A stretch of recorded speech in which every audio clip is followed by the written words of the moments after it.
I was talking to an old friend of mine about an explosion accident investigation scene he had attended recently, and he noticed something quite interesting.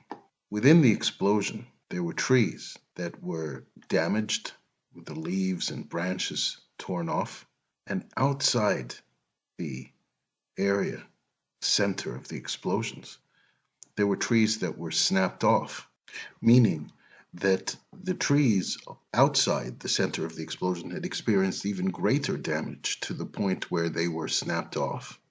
And this seemed counterintuitive because if you look at the overpressure that's generated from an explosion, and here we're looking at a forest of trees from above, if you like, the shock wave travels outwards, but at the same time, the pressure is attenuating. So why does this happen?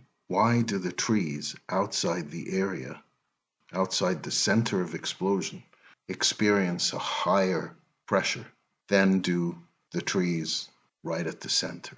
In order to answer that, you need to look at something called the dynamic pressure.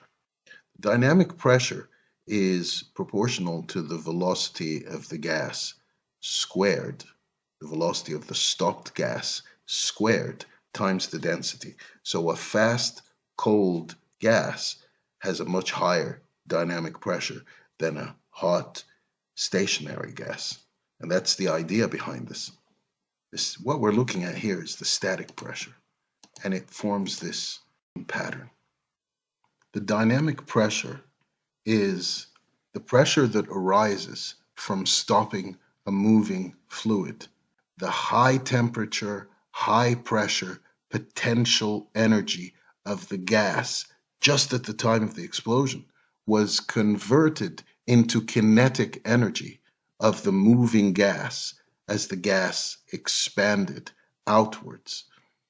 And then when it's brought to rest, all that kinetic energy is converted back into potential energy, back into pressure. The dynamic pressure you could see at the beginning of this explosion is very, very low, comparatively speaking, because the gas is at a high pressure, but it's stationary. As it begins to expand outwards, you see these regions, especially at the shock front, you see a very high pressure. And this continues because all of the heat is converted into velocity. And when you stop that velocity, you get a high pressure. An important difference between the static and dynamic pressure is that the static pressure acts everywhere. So these trees that are sitting in the source of the explosion have pressure acting on them, the tree trunks have pressure acting on them from all sides. Trees on the outside have the dynamic pressure acting on them directionally from the inside out. And that, of course, means that there is a larger unbalanced force due to the dynamic pressure. And this is the reason why the dynamic pressure is important at some distance away from the explosion. So when you look at them combined, the stagnation pressure, then you're able to see why some regions are higher than others. It just forms this beautiful pattern. And if we look at the maximum across all time steps, here, the maximum stagnation pressure is not exactly in the center. The center is this orange region.